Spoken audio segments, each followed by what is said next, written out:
करता हो। मुरली की तान बज रही हो, मुरली की तान बज रही हो।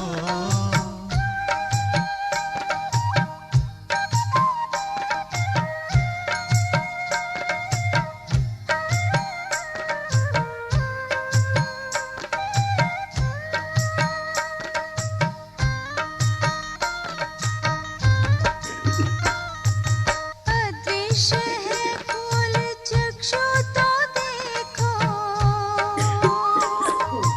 अस्तित्व उनका महसूस होगा। अदृश्य है फूल चक्षु तो देखो, अस्तित्व उनका महसूस होगा। मिलो उनको ब्रह्मा तन में, महका लो मन की ये बेला। थाम इस वेग को जगा लो विवेक, सारे जग का कर्णधार हो। मुरली की तान बज रही हो, मुरली की तान बज रही हो।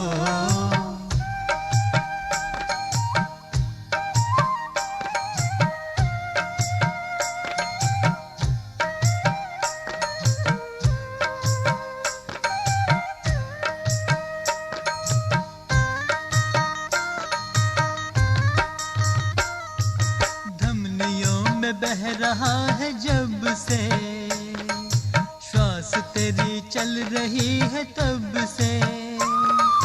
धमनियों में बह रहा है जब से, श्वास तेरी चल रही है तब से।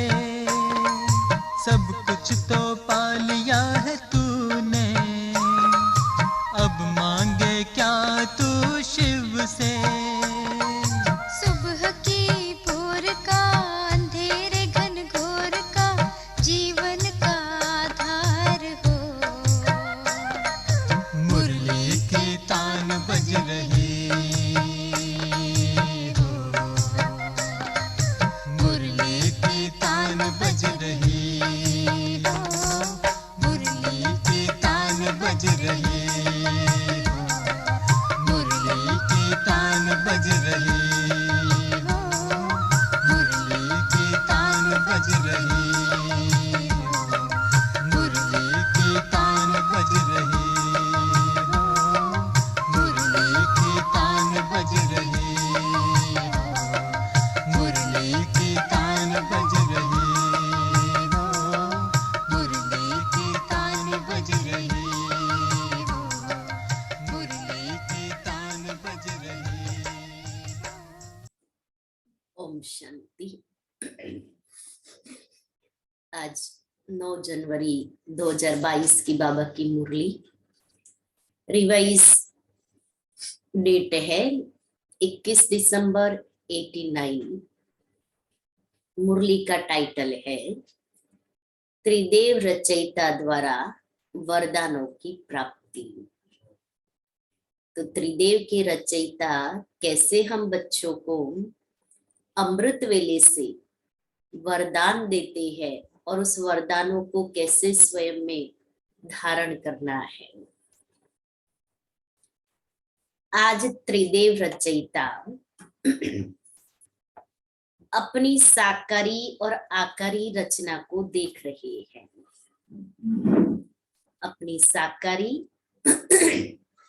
अर्थात जब बाबा साकार में थे उस समय जो बाबा के बच्चे बने, और आकारी रचना अर्थात जो बाबा के अव्यक्त होने के बाद बाबा के बच्चे बने। दोनों ही रचनाओं को बाबा देख रहे हैं। दोनों रचना अति प्रिय है, इसलिए रचता रचना को देख हर्षित होते हैं। रचता शिव बाबा हम सभी रचनाओं को देख करके हर्षित हो रहे हैं। रचना सदा ये खुशी के गीत गाती कि वाह रचता, और रचता सदा ये गीत गाते वाह मेरी रचना।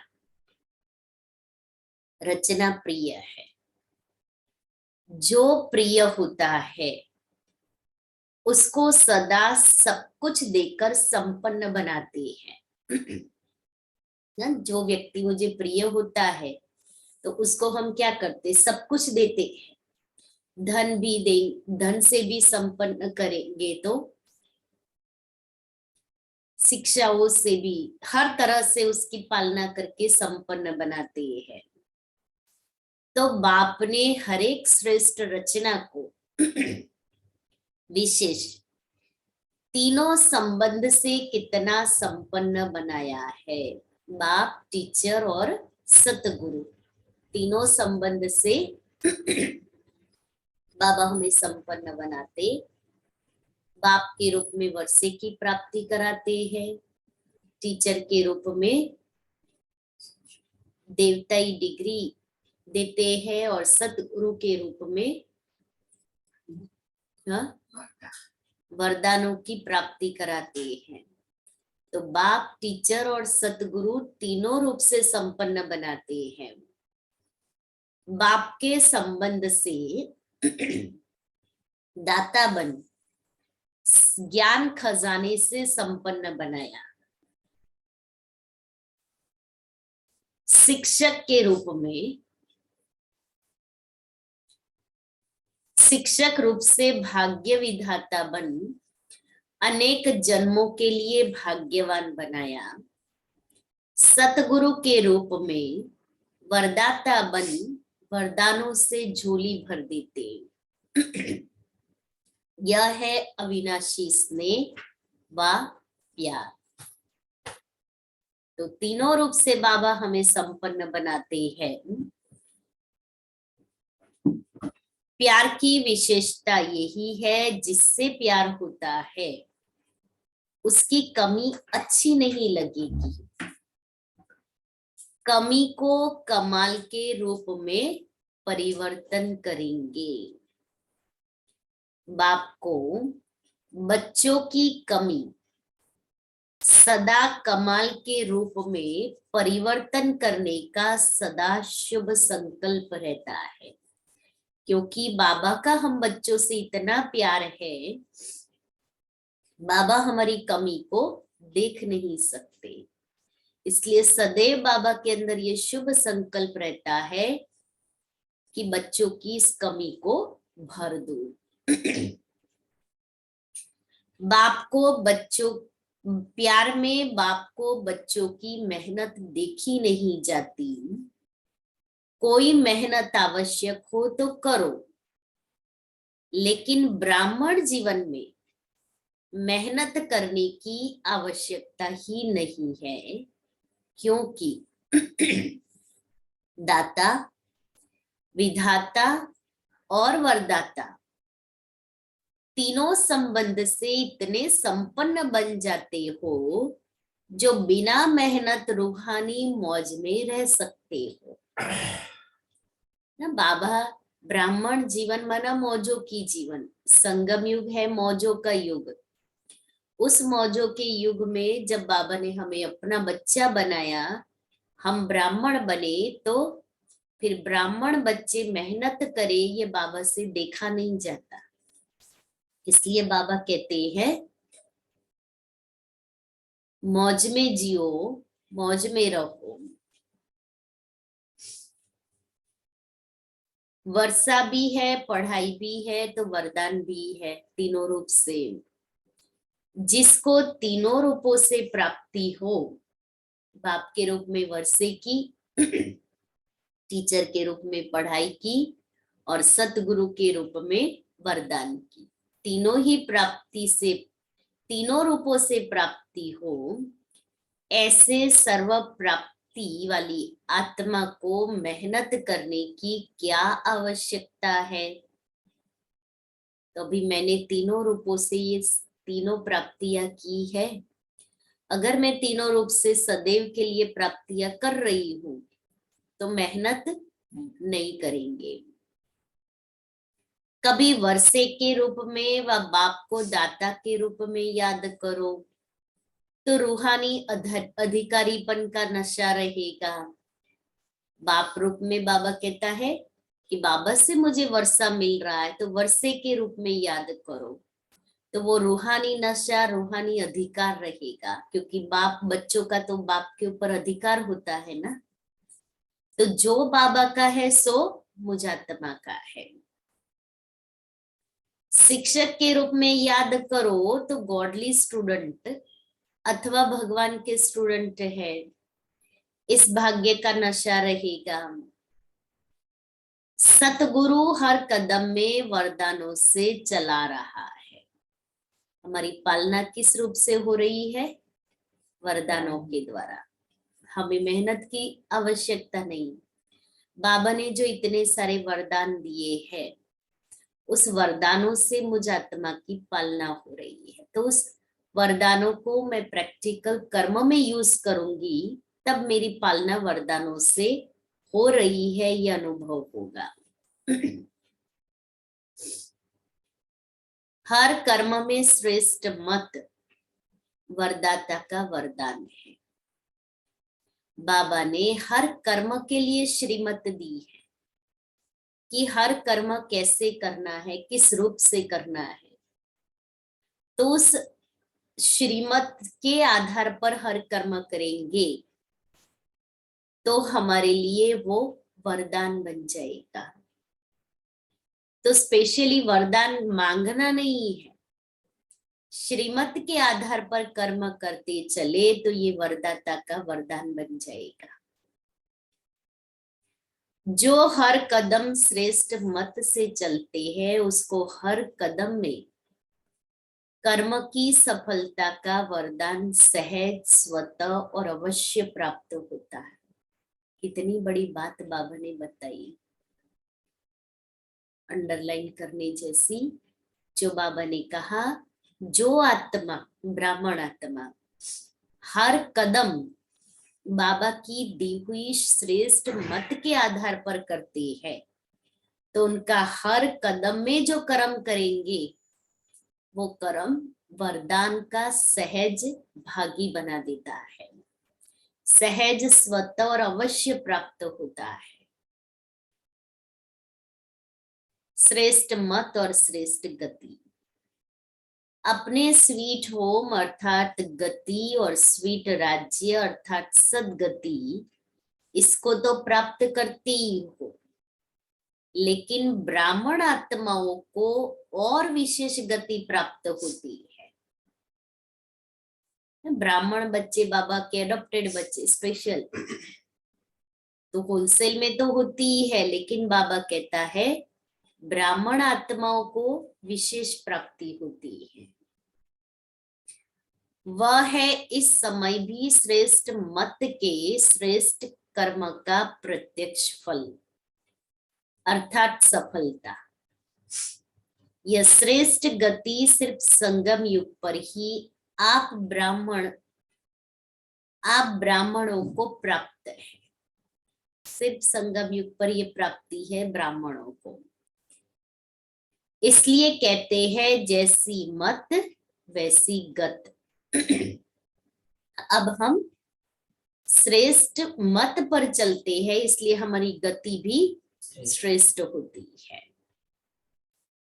वो लोग तो समझते हैं मरने के बाद गति मिलेगी,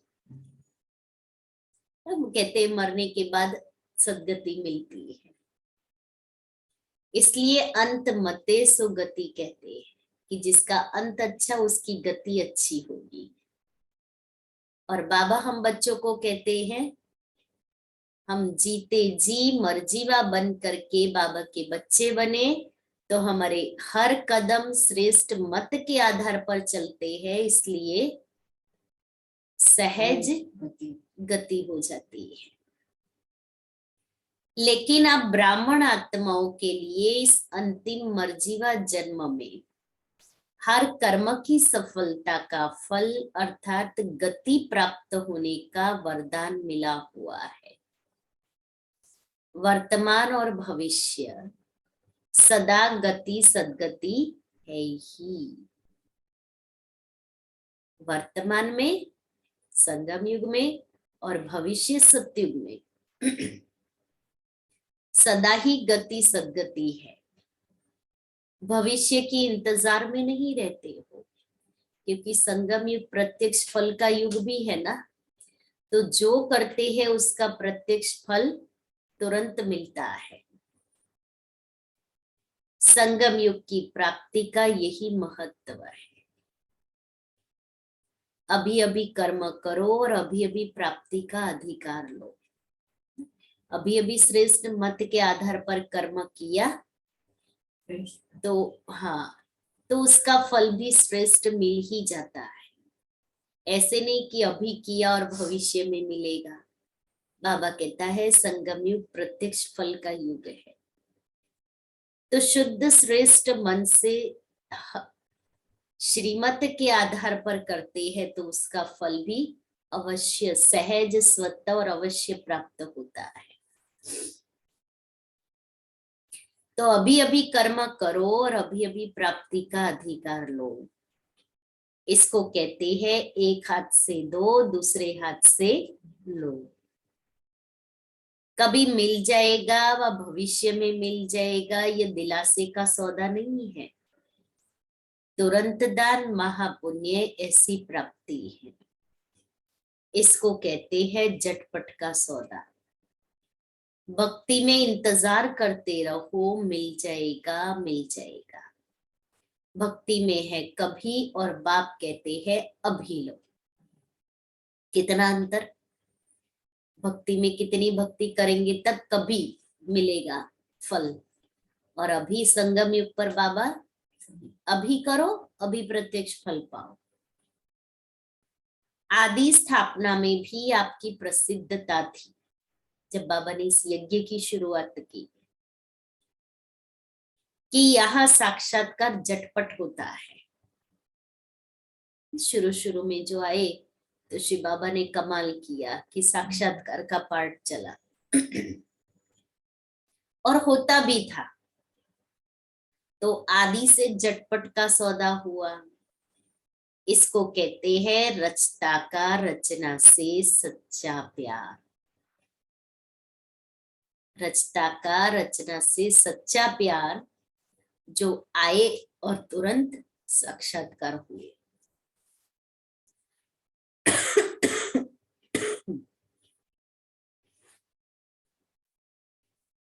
सारे कल्प में ऐसा प्यारा कोई हो ही नहीं सकता। कितने भी नामी ग्रामी प्यारे हो, लेकिन यह है अविनाशी प्यार और अविनाशी प्राप्ति। तो ऐसा प्यारा कोई हो ही नहीं सकता। इसलिए बाप को बच्चों की मेहनत पर रहम आता है। वरदानी सदा वर्षे के अधिकारी कभी मेहनत नहीं कर सकते। वरदानी आत्मा सदा वर्षे की अधिकारी होती है, वो कभी मेहनत नहीं कर सकती। तो हमें क्या करना है? बाबा ने मुझे जितने वरदानों से भरपूर बनाया है, उस वरदानों को मैं प्रैक्टिकल जीवन में अनुभव करूं तो मेहनत नहीं होगी। जैसे कोई मनुष्य होता है, कैसे उसकी पालना होती है, उसको सब हाथ में ही रखते हैं, जमीन पर पांव रखने नहीं देते, उसको कोई मेहनत नहीं करने देते। बाबा भी हम बच्चों को इतने वरदान दिए हैं कि बच्चों को कभी मेहनत ही नहीं करनी पड़े। समय प्रति समय जहां जहां जिस समय जिस वरदान की आवश्यकता है, मैं उस वरदान को प्रैक्टिकल यूज करूं तो वो सच में वरदान बन जाता है। इसलिए बाप को बच्चों की मेहनत, भाग्य विधाता शिक्षक के भाग्यवान बच्चे सदा पास विथ ऑनर होते। सिर्फ पास नहीं, लेकिन पास विथ ऑनर। न फेल होते हैं, न व्यर्थ बात फील करते हैं। जो पास विथ ऑनर बनने वाली आत्माएं है, वो न फेल होते हैं न फील करते हैं कोई भी बात को। मेहनत करने के कारण दो ही है। कौन से दो कारण? दो कारण कौन से? या तो माया के विघ्नों से फेल हो जाते, माया पेपर तो लेगी तो उस माया के विघ्नों में फेल हो जाते। व संबंध संपर्क में चाहे ब्राह्मणों के चाहे अज्ञानियों के, दोनों संबंध में कर्म में आते छोटी सी बात में व्यर्थ फील कर देते हैं, जिसको आप लोग फ्लू की बीमारी कहते हो। अब दो कारण मेहनत करने के, माया के विघ्नों से फेल हो जाते हैं, वह संबंध संपर्क में चाहे ब्राह्मण आत्मा के संबंध संपर्क में आए चाहे अज्ञानी आत्मा के संबंध संपर्क में आए, लेकिन जब आत्मा संबंध संपर्क में आती है तो कोई भी बात ऊपर नीचे होती है तो वो फील कर लेते हैं। देखो उसने मुझे ऐसा कहा, देखो वो ऐसा करता है, तो व्यर्थ की फीलिंग में आ जाते हैं। और व्यर्थ की फीलिंग आई माना फ्लू की बीमारी। फ्लू क्या करता है? फ्लू माना बुखार, फीवर। वो क्या करता है? एक तो शेकिंग होती है, शिवरिंग होती है ना, ध्रुजारी, उसमें शरीर हिलता है ना। वो फ्लू की बीमारी में शरीर हिलता है और यह आत्मा की स्थिति हिलती है।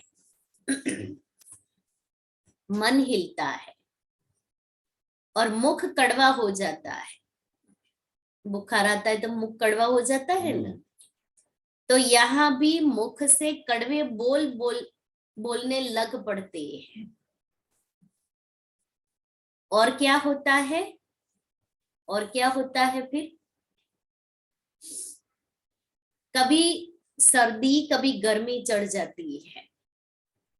यहां भी जब फीलिंग आती है तो अंदर जोश आता है, गर्मी चढ़ती है। इसने ये क्यों कहा, ये क्यों किया,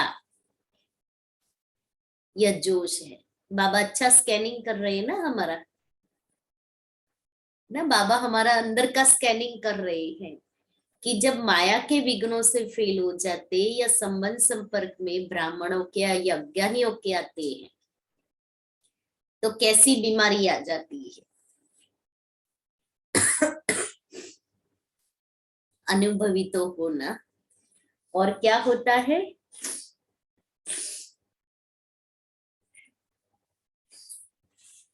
खाना पीना कुछ अच्छा नहीं लगता।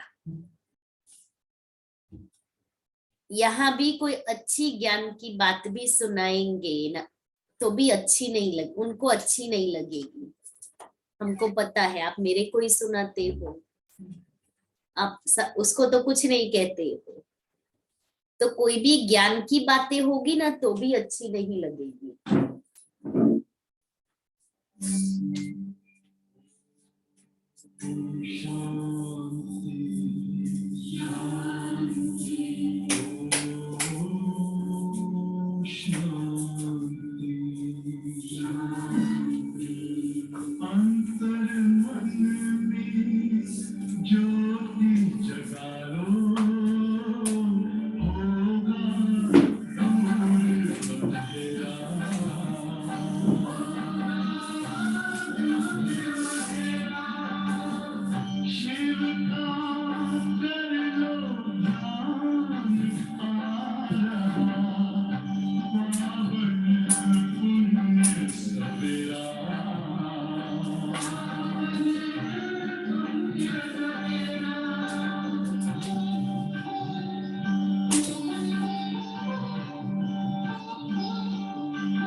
ओम शांति। तो बाबा कहता है अनुभवी तो होना, और क्या होता है, खाना पीना कुछ अच्छा नहीं लगता है। यहाँ भी कोई अच्छी ज्ञान की बात भी सुनाएंगे तो भी उनको अच्छी नहीं लगेगी। आखिर रिजल्ट क्या होती है, कमजोरी आ जाती है। वहां खाना नहीं खाते तो कमजोरी आती, या ज्ञान की अच्छी बात भी पसंद नहीं आती तो कमजोरी आ जाती। यहाँ भी कुछ समय तक कमजोरी चलती है, इसलिए न फेल हो न फील करो। बाप दादा श्रेष्ठ मत देते हैं, शुद्ध फीलिंग रहे। मैं सर्वश्रेष्ठ अर्थात फोटो में कोई आत्मा हूं। मैं देवात्मा, महानात्मा, ब्राह्मणात्मा, विशेष पाठधारी आत्मा हूं।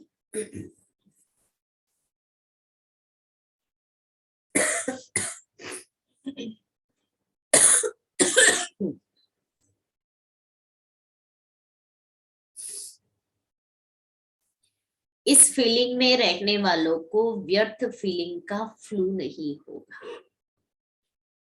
जो बाबा ने ये वरदान दिए हैं, बाबा कहता है उसको स्मृति में रखेंगे तो कोई व्यर्थ की फीलिंग नहीं आएगी।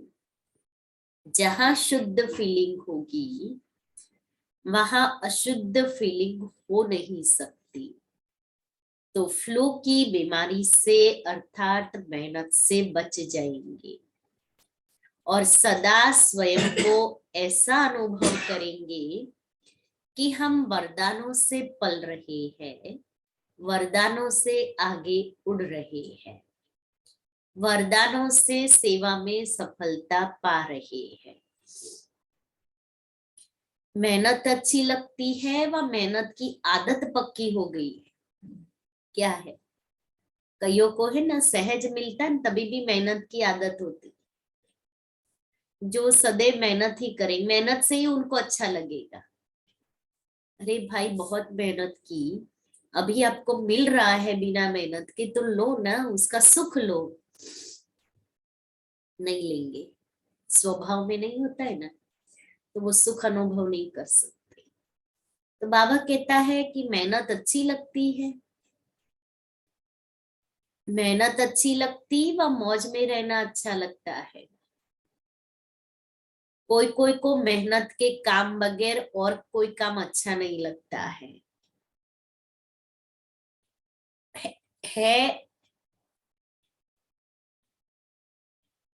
उनको कुर्सी पर आराम से बिठाएंगे तो भी कहेंगे हमको मेहनत का काम दो। यह तो आत्मा की मेहनत है और आत्मा 63 जन्म मेहनत करके थक गई है। भक्ति मार्ग में तो हमने मेहनत ही की है, 63 जन्म ढूंढते रहे ना। किसको ढूंढने में मेहनत लगती है ना, तो थके हुए पहले ही हो, 63 जन्म मेहनत कर चुके हो। अब एक जन्म तो मौज में रहो, फिर एक जन्म भी तो मेहनत ही करेंगे तो वो सुख कब अनुभव करेंगे। 21 जन्म तो भविष्य की बात है, लेकिन यह एक जन्म विशेष है संगम का। मेहनत और मौज दोनों का अनुभव कर सकते हो। भविष्य में तो वहां ये सब बातें भूल जाएगी, ये सब याद थोड़ी रहेगा। मजा तो अभी है, दूसरे मेहनत कर रहे हैं और आप मौज में हो। अच्छा टीचर्स ने भक्ति की है, कितने जन्म भक्ति की है, इस जन्म में तो नहीं की है ना। आपकी भक्ति पहले जन्म में पूरी हो गई। कब से फिर भक्ति शुरू की, किसके साथ शुरू की, ब्रह्मा बाप के साथ साथ आपने भी भक्ति की है। कौन से मंदिर में की है, तो भक्ति की भी आदि आत्माएं हो और ज्ञान मार्ग की भी आदि आत्माएं हो। आदि की भक्ति में अव्यभिचारी भक्ति होने के कारण भक्ति का आनंद सुख उस समय के प्रमाण कम नहीं हुआ।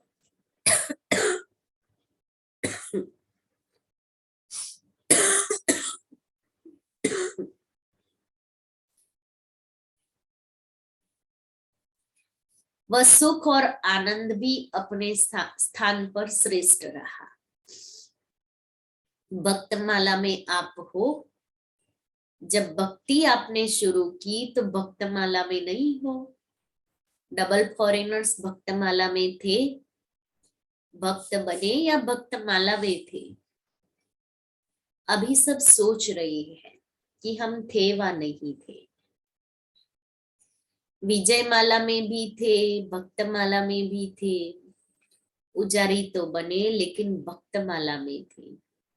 भक्तमाला अलग है। आप तो ज्ञानी सो भक्त बने हो, वह है ही भक्त। तो भक्तमाला और ज्ञानियों की माला में अंतर है।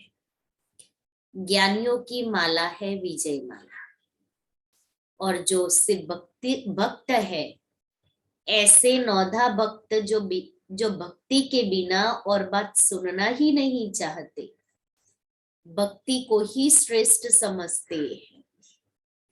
तो भक्तमाला अलग है और ज्ञान माला अलग है। भक्ति जरूर की लेकिन भक्तमाला में नहीं कहेंगे, क्योंकि भक्ति का पार्ट बजाने के बाद सबको ज्ञान में आना है। वह नौधा भक्ति है और आप नौधा ज्ञानी हो। आत्मा में संस्कारों का अंतर है। भक्त माना सदा मंगता के संस्कार होंगे। मैं नीच हूं, बाप ऊंचा है, यह संस्कार होंगे भक्ति में। वह रॉयल भिखारी है और आप आत्माओं में अधिकारीपन के संस्कार है। इसलिए परिचय मिलते ही अधिकारी बन गए। समझा? भक्तों को भी कोई जगह दो ना। दोनों में आप आएंगे क्या? उन्हों का भी आधा कल्प है, आपका भी आधा कल्प है। उन्हों को भी गायन माला में आना ही है। फिर भी दुनिया वालों से तो अच्छे है ना। और तरफ तो बुद्धि नहीं है, बाप की तरफ ही है। शुद्ध तो रहते हैं भक्ति वाले। पवित्रता का फल मिलता है गायन योग्य होने का। आपकी पूजा होगी, उन्हों की पूजा नहीं होती। सिर्फ स्टैच्यू बनाकर रखते हैं गायन के लिए, माना मूर्ति बना के पूजा करेंगे। मीरा का कभी मंदिर नहीं होगा। देवताओं में सल मीरा की पूजा नहीं होती, सिर्फ गायन है। अभी लास्ट जन्म में चाहे किसी को भी पूज लेवे, धरनी को भी पूजे तो वृक्ष को भी पूजे, लेकिन नियम प्रमाण उन्हों का सिर्फ गायन होता है। जैसे बाबा ने मीरा का बताया, सूरदास है, नरसिंह मेहता है, तो उनका सिर्फ गायन होता है, पूजा नहीं होती। आप पूज्य बनते हो तो आप पूजनीय आत्मा हो, यह नशा सदैव स्मृति में रखो। पूज्य आत्मा कभी कोई अपवित्र संकल्प को भी टच नहीं कर सकती, अर्थात संकल्प में भी अपवित्रता नहीं आ सकती। ऐसे पूज्य बने हो ना। अच्छा, चारों ओर के वर्षे के अधिकारी आत्माओं को सदा पढ़ाई में पास विथ ऑनर्स होने वाले, सदा वरदानों द्वारा वरदानी बन औरों को भी वरदानी बनाने वाले, ऐसे बाप, शिक्षक और सतगुरु के प्यारे, सदा रूहानी मौज में रहने वाली श्रेष्ठ आत्माओं को बाप दादा का याद, प्यार और नमस्ते। पंजाब और राजस्थान ग्रुप, सदा अपने को होली हंस अनुभव करते हो। होली हंस अर्थात समर्थ और व्यर्थ को परखने वाले। वह जो हंस होते हैं वो कंकड़ और रतन को अलग करते हैं, मोती और पत्थर को अलग करते हैं। लेकिन आप होली हंस किसको परखने वाले हो?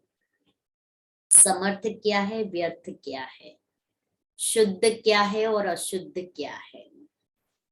जैसे हंस कभी कंकड़ को चुग नहीं सकता, अलग करके रख देगा, छोड़ देगा, ग्रहण नहीं करेगा। ऐसे आप होली हंस व्यर्थ को छोड़ देते हो और समर्थ संकल्प को धारण करते हो। अगर व्यर्थ आ भी जाए तो धारण नहीं करेंगे। व्यर्थ को अगर धारण किया तो होली हंस नहीं कहेंगे, वह तो बगुला धारण करता है। व्यर्थ तो बहुत सुना, बोला, किया, लेकिन उसका परिणाम क्या हुआ? गवाया, सब कुछ गवा दिया ना। तन भी गवा दिया। देवताओं के तन देखो और अभी के तन देखो, क्या है, कितना अंतर है। देवताओं के तन पवित्र और अभी के तन अपवित्र।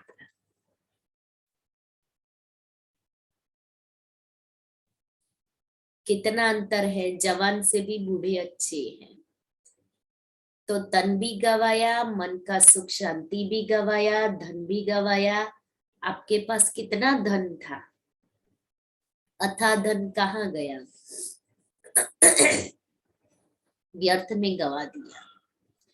अभी जमा कर रहे हो व गवा रहे हो।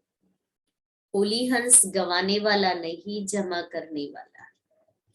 अभी 21 जन्म तन भी अच्छा मिलेगा और मन भी सदा खुश रहने वाला होगा। धन तो ऐसे होगा जैसे अभी मिट्टी है, सत्युग में अथा धन होगा। इसलिए बाबा कहते इतना मिट्टी जैसा ना, इतना सहज मिलेगा। अभी मिट्टी का भी मूल्य हो गया है, लेकिन वहां रत्नों से तो खेलेंगे, रत्नों से मकानों की सजावट होगी। तो कितना जमा कर रहे हो? जिसके पास जमा होता है उसको खुशी होती है। अगर जमा नहीं होता तो दिल छोटी होती है।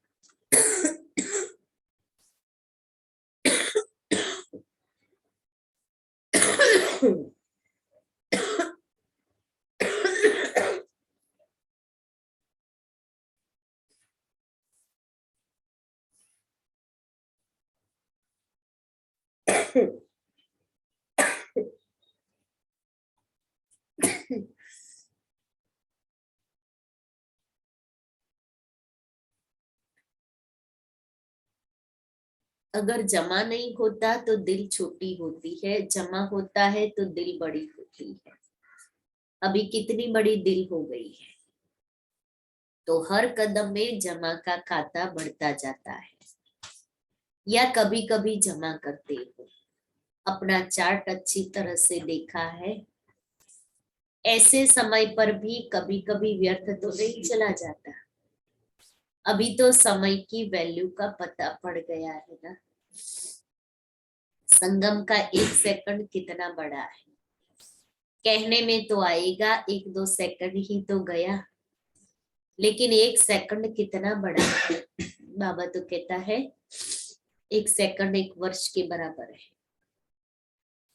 तो 1 सेकंड गवाया माना, व्यर्थ गया माना 1 वर्ष गया।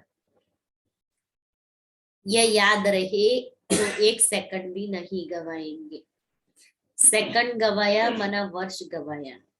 संगम के 1 सेकंड का इतना महत्व है, तो जमा करने वाले हैं, गवाने वाले नहीं। क्योंकि या तो होगा गवाना या होगा कमाना। सारे कल्प में कमाई करने का समय अभी है। तो होली हंस अर्थात स्वप्न में, संकल्प में भी कभी व्यर्थ नहीं गवाएंगे। होली अर्थात सदा पवित्रता की शक्ति से अपवित्रता को सेकंड में भगाने वाले। न केवल अपने लिए बल्कि औरों के लिए भी, क्योंकि सारे विश्व को परिवर्तन करना है ना। पवित्रता की शक्ति कितनी महान है, यह तो जानते हो ना। पवित्रता ऐसी अग्नि है जो सेकंड में विश्व के किचड़े को भस्म कर सकती है। संपूर्ण पवित्रता ऐसी श्रेष्ठ शक्ति है। अंत में जब सब संपूर्ण हो जाएंगे तो आपके श्रेष्ठ संकल्प में लगन की अग्नि से यह सब किचड़ा भस्म हो जाएगा, योग ज्वाला हो। अंत में ऐसे धीरे धीरे सेवा नहीं होगी, सोचा और हुआ, इसको कहते हैं विहंग मार्ग की सेवा। संकल्पों में इतनी शक्ति होगी, बाबा कहता कि संकल्प किया और सफलता मिल गई, वो कार्य हो गया, वो सेवा हो गई।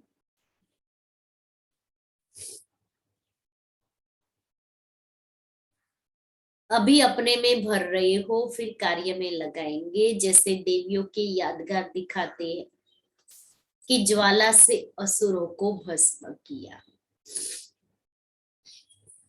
असुर नहीं लेकिन आसुरी शक्तियों को खत्म कर दिया। ये किस समय का यादगार है? अभी का है ना। तो ऐसे ज्वालामुखी बनो। आप नहीं बनेंगे तो कौन बनेगा? है दूसरा कोई बनने वाला? हम बच्चे ही तो बनने वाले हैं। तो अभी ज्वालामुखी बन, आसुरी संस्कार, आसुरी स्वभाव सब कुछ भस्म कर। अपने तो कर लिए है ना, या अपने भी कर रहे हैं? अच्छा, पंजाब वाले निर्भय तो बन गए, डरने वाले तो नहीं हो ना। ज्वालामुखी हो, डरना क्यों? मरे तो पड़े ही हो, फिर डरना किससे? और राजस्थान को तो राज्य अधिकार कभी भूलना नहीं चाहिए। राज्य भूल करके राजस्थान की रीति तो याद नहीं आ जाती। वहां रेत बहुत होती है, तो सदा नए राज्य की स्मृति रहे। सभी निर्भय ज्वालामुखी बन, प्रकृति और आत्माओं के अंदर जो तमोगुण है उससे भस्म करने वाले बनो। ये बहुत बड़ा काम है, स्पीड से करेंगे तब पूरा होगा। गली गली में सेंटर हो, क्योंकि सरकमस्टेंसेस प्रमाण एक गली से दूसरी गली में जा नहीं सकेंगे, एक दो को देख भी नहीं सकेंगे। ये बाबा ने 89 में कहा था। तो घर घर में, गली गली में हो जाएगा ना। एक गली से दूसरी गली में भी जा नहीं सकेंगे, अभी चल रहा है ना ऐसा। एक दो को देख भी नहीं सकेंगे, वो भी नहीं हो रहा है। आज तो मनुष्य, बीमारी ऐसी आ गई है जो मनुष्य मनुष्य से ही 10 फीट दूर रह रहा है। देखने की तो बात फिर कहाँ है, बोलने की, देखने की। अच्छा, वरदान। चलन और चेहरे द्वारा पुरुषोत्तम स्थिति का साक्षात्कार कराने वाले ब्रह्मा बाप समान भव। जैसे ब्रह्मा बाप साधारण तन में होते भी सदा पुरुषोत्तम अनुभव होते थे, साधारण तन में होते भी पुरुषोत्तम अनुभव होते थे। साधारण में पुरुषोत्तम की झलक देखी, विष्णु दिखाई देता था, नारायण दिखाई देता था। ऐसे फॉलो फादर करो। कर्म भल साधारण हो लेकिन स्थिति महान हो। चेहरे पर श्रेष्ठ जीवन का प्रभाव हो। जैसे लौकिक रीति में कई बच्चों की चलन और चेहरा बाप समान होता है, लौकिक बच्चों का। यहाँ चेहरे की बात नहीं लेकिन चलन ही चित्र है। हर चलन से बाप का अनुभव हो। ब्रह्मा बाप समान पुरुषोत्तम स्थिति हो तब कहेंगे बाप समान।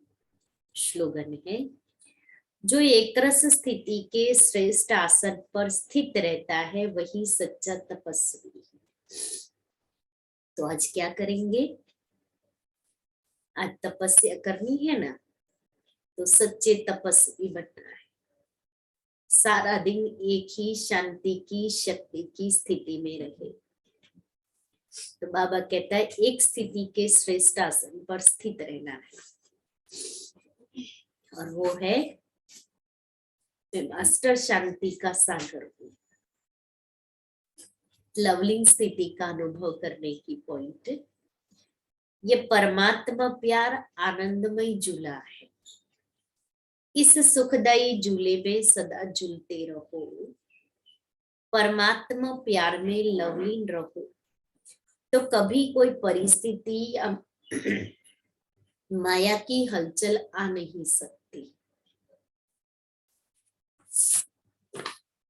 बाप समान की पॉइंट,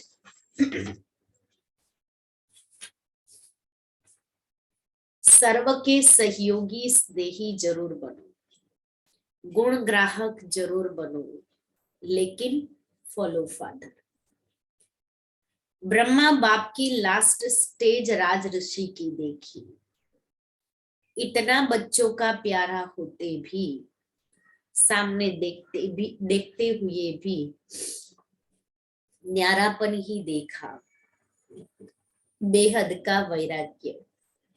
यही स्थिति प्रैक्टिकल में देखी, कर्म भोग होते भी कर्मेंद्रियों पर अधिकारी बन, अर्थात राज ऋषि बन संपूर्ण स्थिति का अनुभव कराया। तो फॉलो फादर, कोई भी राज्य कारोबारी धोखा न दे।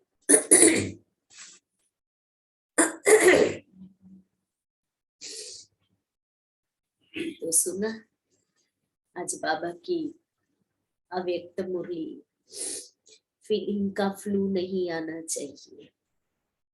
अधिकारीपन वरदान, तीनों रूप से बाबा ने सर्व प्राप्तियों का अधिकारी बनाया है, तो उसका अनुभव करें, मेहनत से मुक्त रहे। और आज सारा दिन भट्ठी, सुबह में 9:30 से 11:30, शाम को 4:30 से 7:30 बजे तक बाबा के कमरे में योग भट्ठी चलेगी। तो सभी जरूर से भट्ठी का लाभ लेंगे।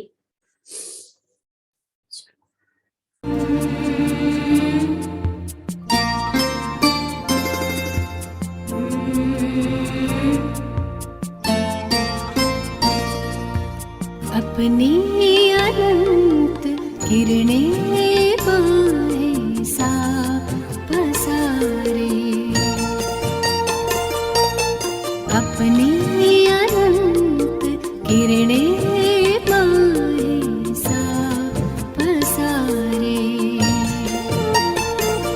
गुण शक्तियों की माला हमारे गले में डाले। बाबा तुम हमारे, ओ बाबा प्यारे प्यारे।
विशाल तरवर समाया,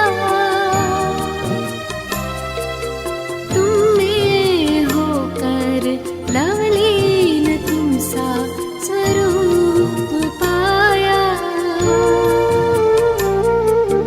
जो बीज में है एक विशाल तरवर समाया, तुम में होकर लवलीन तुम सा स्वरूप पाया। अव्यक्त है अनूठे न्यारे ये नजारे, बाबा तुम हमारे ओ बाबा प्यारे प्यारे।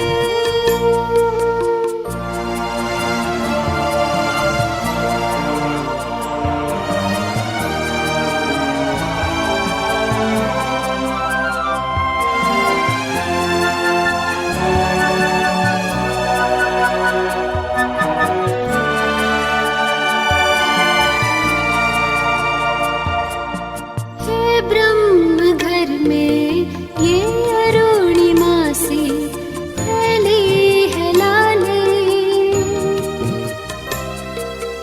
अनुपम ये शाश्वत है शांति सुख की छटा निराली।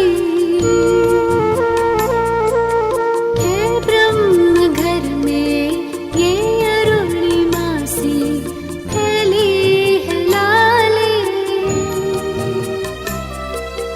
अनुपम ये शाश्वत है शांति सुख की छटा निराली।